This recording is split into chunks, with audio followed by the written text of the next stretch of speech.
Welcome to Sportscast from the Queen City. From the Queen City, I am reporting from uh, Paycor Stadium, and Mike, and we are your hosts, Steven and Zach. We're going to talk about the Reds hiring their new hitting coach, Chris Valleca. Probably mispronounced that, but my apologies. Uh, He was hired over this past week since we last recorded, and he's a former hitting coach that used to be under Terry Francona's staff back in Cleveland. He also played with the Reds at one point in time, I believe, as well as Terry Francona did. So it Former seems Cincinnati like we're Reds, following a pattern here. former Cincinnati Reds legend, Chris Valleca. Seems like we're following a pattern with these hires. Um, so here's some little tidbits about him. He's going to be his title is Director of Hitting, so he'll be the hitting coach across pretty much across all levels of the Reds uh, developmental system and in the majors, um, with the aim to be more streamlined for streamlined so when they get to the Reds organizational level that they can just carry over and just play like they were playing to begin with. So make it seamless, make it easy. Um, One of the reasons for this hire is to cut down on strikeouts and improve line drive contact, which were point of emphasis from Nick Kroll as some of the offensive struggles from the Reds last year, this past year, ranking 26th in batting and having the ninth most strikeouts in the majors. Especially with Ellie De La Cruz having a club record 218 strikeouts this past season. Yeah, we struck out a lot. So they're trying to uh, get these guys to put that on ball, and because of their speed, should translate to some unforced errors by the defense. Hopefully, also to score more runs. Obviously, in this current era of baseball, line drive hitting or hitting the ball uh, in the middle is kind of not teached as much anymore, with a lot of the batting focus being focused on hitting home runs, since, well, you can't really defend a home run. So No, not unless getting you're athletic enough to get up in the air. and since we have a young team, uh, with decent, actually good speed, we should be able to hit more line drives because hitting line drives are also hard to defend. And with our current stadium, even a line drive is like deadly from our like in our ballpark to just fly right over the fence. Yeah, And so that's going to help quite a bit, especially, Ellie De La Cruz is fast. Jonathan India is relatively fast. We have, quite a few speedsters, even if they're not particularly power hitters. It should help, especially with young hitters like Noel V. Marte, CES, and just other players that could generally, you know, improve their game. And they yeah. could use the Those two improvement. struggled a lot this past season. Putting bat on ball is pretty much what they need to do. They also said that they're not planning on changing their entire swings or anything like that, but just to, get their fundamentals cleaned up a little bit. So, you know, they steal bases, um, and so, maybe having a plan on two strikes and, having a plan when you go up to the plate can really benefit these guys, Yeah, especially with an offense that really shouldn't have struggled as much as they did with no, long spurts of just non-hitting. just I terrible think, batting, and the all like the and a lot of pitchers having to really kind of just bear all that pressure of having to pitch perfectly every single outing, and it kind of like had some inverse effects on pitchers like Graham Ashcraft and others, having to feel like they have to pitch perfect every single game because the offense just wasn't in it until y- late. yeah, I mean, if we're being honest, I think that like the fact that we struck out so much just took wind out of sails too. Like we could be up 3-0 at one point, and then we strike out so much that there's no other momentum to carry us going, and then all the momentum shifts to the opponent, and the opponent comes back and wins. Like I love the fact that we've got a guy that's going to be focused on it across the board because that helps every player, whether that be on the MLB level or in the development system. I think it's a great thing to have. I That's did hear, I don't know if it's true, but I did hear that Ellie was working center field. Matt McClain was. Matt McClain was out in center field. Okay. But Tito did meet up with he did go to the Dominican Republic to meet up with some of our players down there. Like Candelario, Ellie, I think no I think Marte was down there as well. So he went down there to meet some of the players, which is always a good sign. Yeah. I think From now we can address the elephant in the room oh, that's for all of the Cincinnati sports fans.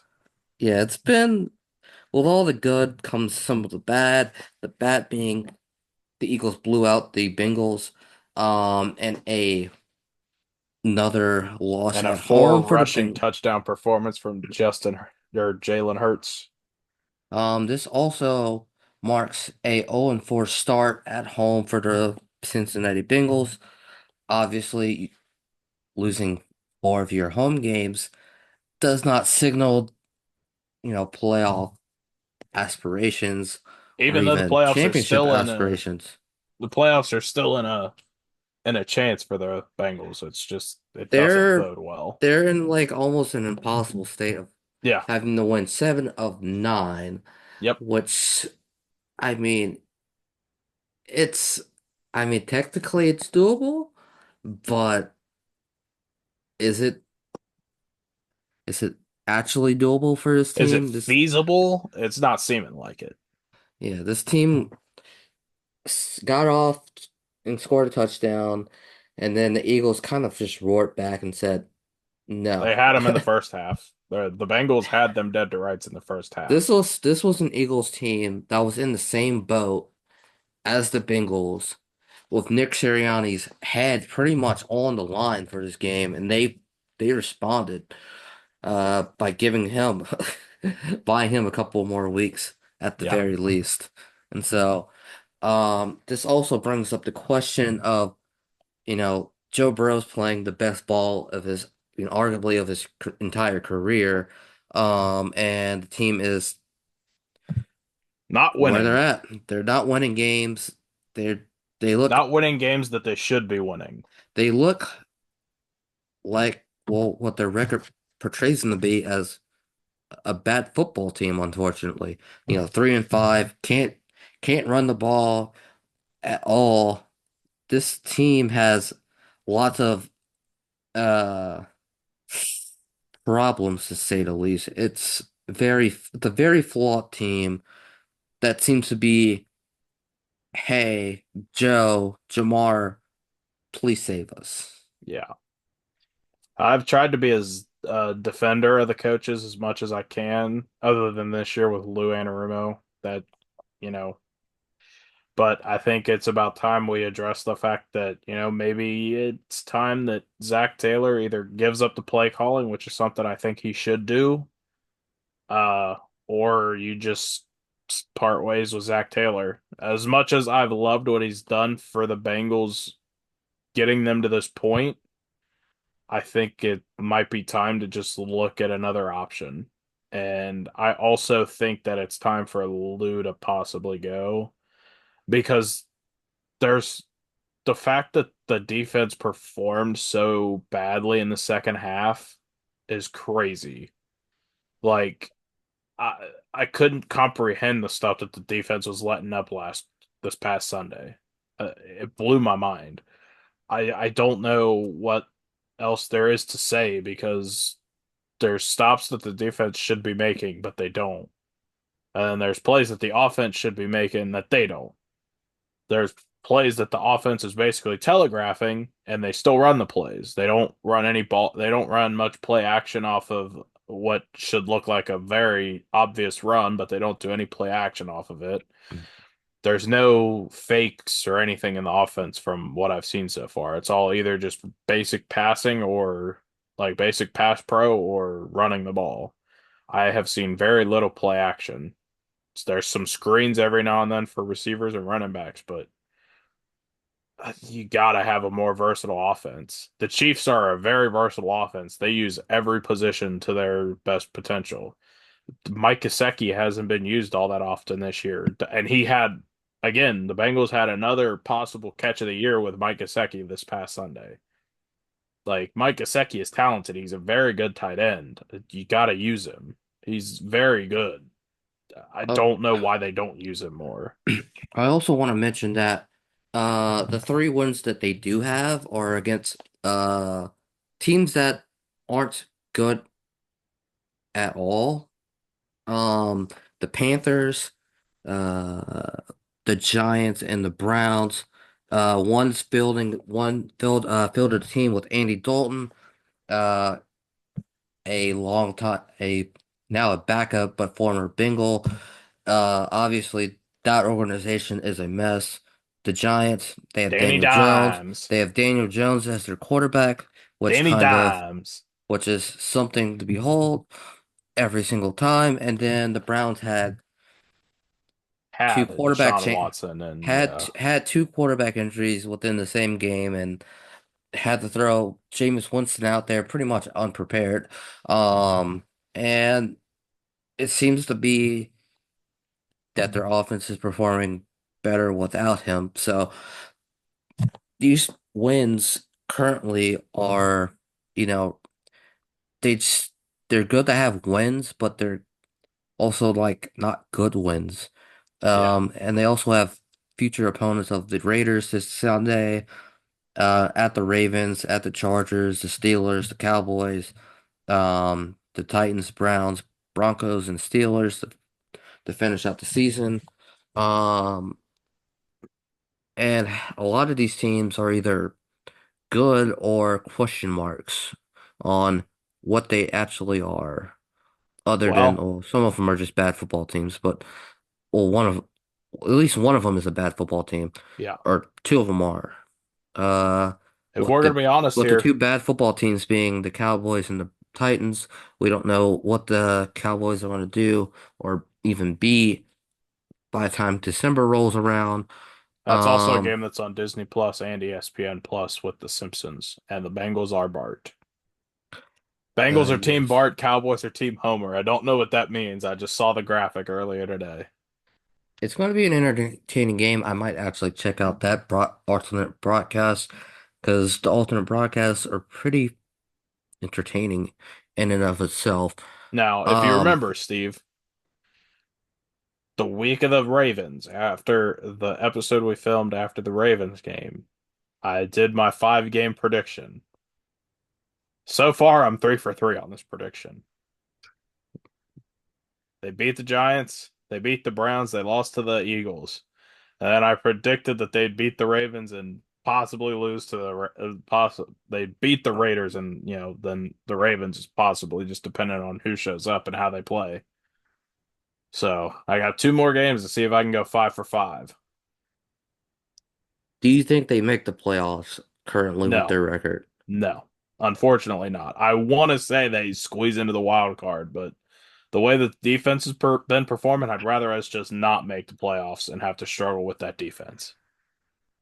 So And I think it's to the point where you can say it's because of DJ Reader, but at this point, the fact that we had the issue of not having Sheldon Rankins and not having BJ Hill, and Lou Anarumo not having a game plan for that whole week when he knew those two weren't going to be in, there's an issue coaching at that point because you've got to have game plans for anything. You've got to have your different game plans for different things happening. Speaking of coaching, do you blame the Bengals situation on the front office or do you blame it on the coaching? Because there's, substantial evidence on both Yeah. sides of being major problems with this team. Um, I sent you a clip from Andrew Whitworth talking about Yeah. his experience, and that's pretty much how the Bengals operate their business. And so I'm probably leaning towards saying it's the front office because let's be honest, the team just doesn't have that many guys on defense. The defense Do I wish it we looks would have brought bad. in more people? Yes, absolutely. I threw my hands in the air when the only person we brought in was just Sheldon Rankins and uh This team is cheap. Geno Stone. This team is cheap, man. This team Those were is the cheap. only two additions other than Von Bell, but those were the only two big name additions were Sheldon Rankins and Geno Stone, and it's just like you got to get corners. You've got to get a corner that can help out CTB and Mike Hilton. Mike Hilton's getting up there in age. You need another corner to take pressure off Mike Hilton and He's CTB. also a nickel Even corner. though Mike Hilton's He's been playing also out of his he's mind. he's also a nickel corner, so that's not as Yes. valuable as No. a boundary corner. Well, This when the team needs Bengals play as much nickel as they do, he has value there, but I see what you're saying, yes. this this team or this organization, it just reeks its bad habits every single season. You got to retain good players. It seems like every bad performance by the Bengals defense, Jesse Bates the third has a amazing game, and this is a player that covered a lot of his athletic ability and his talent. A former All-Pro, it masked a lot of things that the defense was like. The defense could have been out of position and he would have just made a great play. Like Von Bell is a good safety, but without his all-pro counterpart, he's just not as good as he used to be. And then there's a lot of players that you could just retain or even just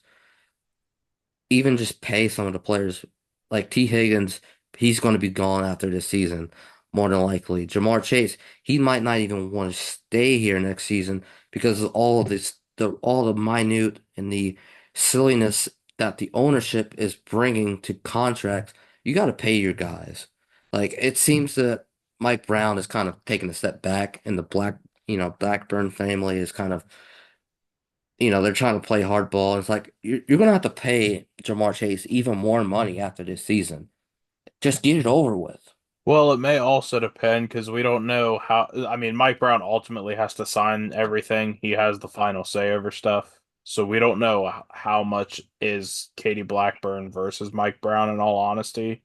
Yes, watching Andrew Whitworth's video, we can try and say we know what happens with Jamar Chase contract, but at the same time, we don't know because we don't know how easy it is. Whitworth was with the team for so long that he said he was comfortable going to Mike Brown's office, and Mike Brown may have been comfortable having the conversation with him, but Jamar Chase, maybe he doesn't have the relationship with Mike Brown to where he can just walk into his office and voice his emotions and all that stuff. So, I mean, it boils down to what is Mike Brown vetoing on certain things and how is Mike Brown and Katie and all this stuff factoring into it. I also am of the accord where, yes, Jamar should have gotten a contract, but it was an early extension thing. And yes, I know you should get extensions done as early as possible. But my main thing is still Joe Burrow's contract. Yes, he's the highest paid quarterback, but why would you not backload it so that you can do what the Chiefs are doing with Patrick Mahomes, which is ridiculously smart. And you literally at every extension just keep extending, keep pushing everything back They until it's to the even point where you either are going to trade him to another team and that team will have to figure the contract out, or you just pay him at the end of his playing days and that's that. Like the fact that all like Joe Burrow's contract is structured the way that it is may do more harm than anything else because not having it structured like a Patrick Mahomes really hurts. The Chiefs also like cut their like his extension off short, gave him more money, and just Yeah, gave him a bigger extension. This yeah. team, that team is clearly always all in on his Super Bowl window. This team's Super Bowl window obviously is closed currently. They're closer to like a rebuild than they are contending at the moment. And you just gotta a lot of times it's just paying players, drafting well. This team seems to draft poorly at the moment, especially when Well, it's a non-receiver. eh, CTB was a draft pick. I don't think he's been terrible. He gets beat on short, quick routes, but I don't think he's been awful or anything. I think that BJ Hill was a solid draft pick, and I mean Sam Hubbard also. And I think again, Sam Hubbard has to be struggling because there's just again, you can say there's no DJ Reader, but at the same time, like I'm not a fan of all the defensive calls that we have been making. We're not sending as much pressure. Again, that may be because our coverage isn't as good as it has been in years past. But I mean, you got to make up for it somehow. You've got to, like you said, you've got to sign people. You can't be afraid to, try and give money to people. Obviously, you don't want to go over the salary cap, but that's the part of the whole making sure you can calculate everything to where you can get people and do all this. You also got to trade for players. The Um, Bengals just don't trade. That's the issue is the Bengals just don't trade. and That's that's just never that's going to happen. that's another The only player that has been traded, Carson Palmer.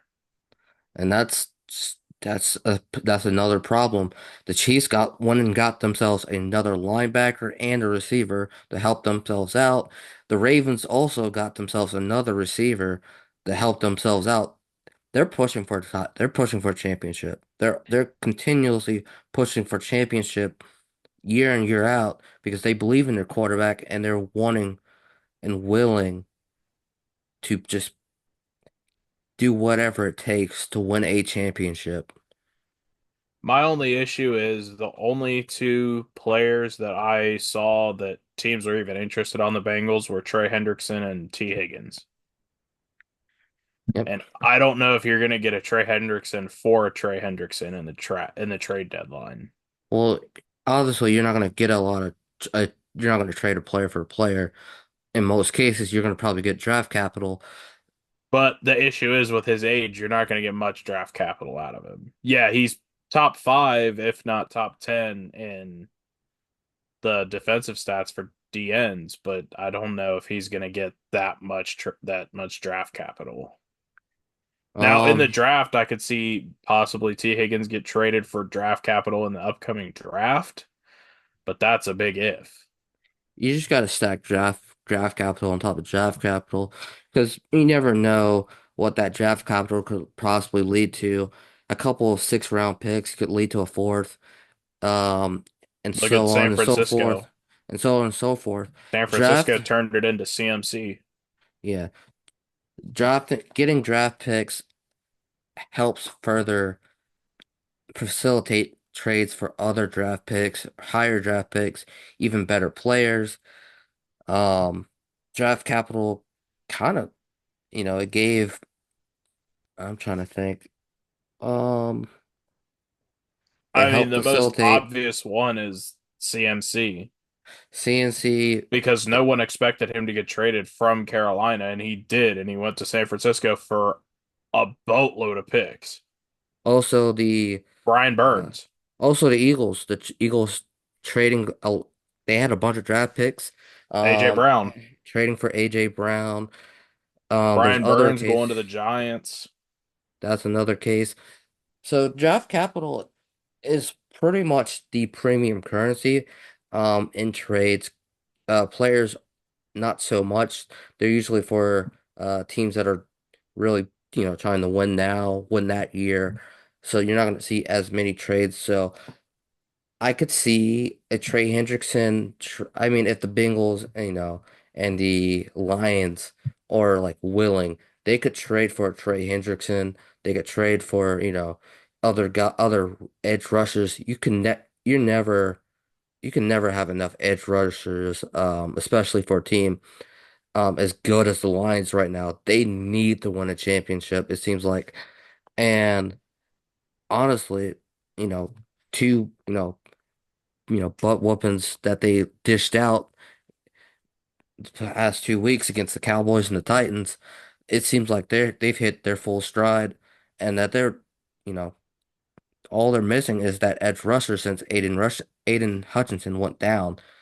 So, That's the team that any at edge this point, rusher, if the Bengals don't make it to the playoffs, the Lions are the teams that I'm hoping wins this year. give him a fifth round pick or give him a sixth round pick for Trey Hendrickson, you know, get some draft capital, you also got to draft well, you know, any draftable player can turn into your next superstar. It doesn't have to be a first round pick. Obviously, Brock Purdy, last pick of the draft, starting quarterback of the 49ers currently. He's also struggling that this year. Yes, but he got to win this past week. Um, Also, a lot of your players or your key contributors aren't first round picks. There are a lot of them are just, late round picks, day three, day two, day three picks. You know, BJ Hill they was a later day pick, yeah. you need those CTB, days. yeah. You need those day two, day three picks to hit so you can fill out your roster. You can't just fill it out with first round picks. That just doesn't happen. You only Well, I get mean, yeah, 32 it's of not them the this year. NBA. Yeah, you don't. It's not the NBA. It's not the NBA. You can't just fill up on first round picks. And, most likely it work. Even now, that's not the case anymore.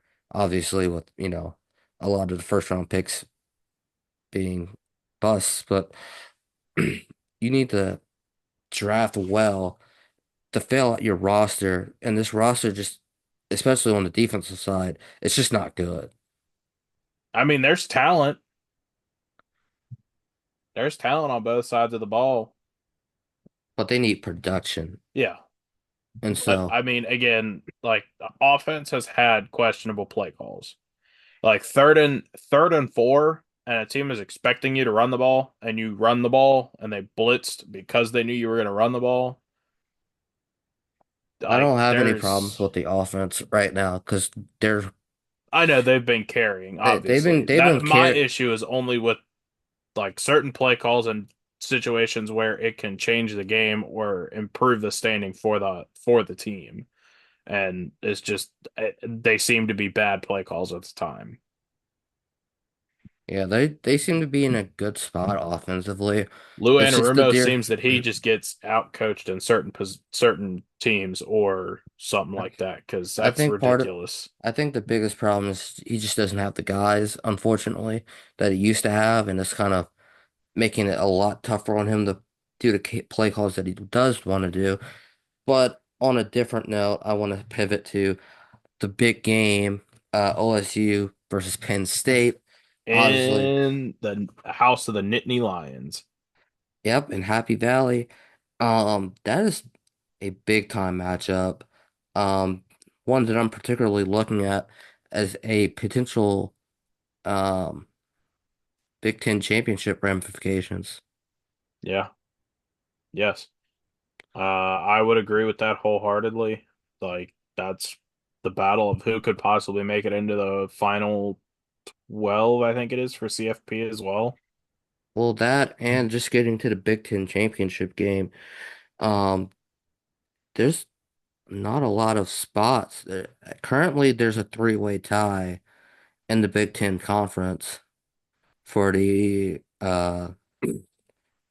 Big Ten championship game. So if the Indiana Hoosiers, the Oregon Ducks, and Penn State all went out and be undefeated, there's a chance that uh Oregon doesn't get into the Big Ten championship game, despite having an undefeated record because of tiebreakers.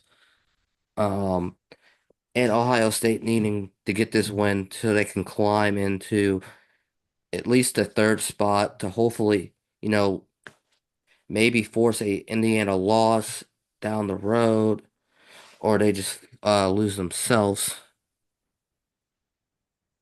So they're in prime position. Yeah, they're in prime position to, get a win against Penn State, get a win against Indiana, and then if they win out, they can be right back into the Big Ten championship game. We could also be in store for the comedy that college football could be this year. If Army loses to Notre Dame, as Navy did this past week, and Army and Navy are both sitting at just one loss for the year, they could both be fighting to get into the college football playoff. But their game takes place after the CFP is announced to decide, which of the two had the better record of the season. Yeah, So Army we could plays still hit we could still hit that comedy of Army and Navy fighting between the two to get in and who would get in. yes, currently Army is slated to face Notre Dame on November 23rd, pretty much uh Thanksgiving weekend. Yep. And so that'll be a great I think game a to lot of watch. people will be tuning in to watch that game. It's on at 7 o'clock on NBC, so that's going to be a prime time game, obviously. Um, Tennessee and they, plays Kentucky. Kentucky hasn't looked great this year, but their defense, on the other hand, that could be a game to just tune in to see how, just check in every now and then, see how Kentucky holds the Tennessee offense. I don't see it being too much of a struggle for Tennessee. I think they're probably going to Well, win by 3 touchdowns. they said that about Georgia as well. Georgia's not as good as Tennessee this year, I don't think. Um, but we'll see. Of course, over the course of the year, with Georgia being at number two again after losing earlier in the season. And Oregon plays Michigan. Yep, that game's at in Ann Arbor. Dylan Gabriel currently leading the Heisman rankings. Um, and he's looking to improve upon that resume with a win against Michigan.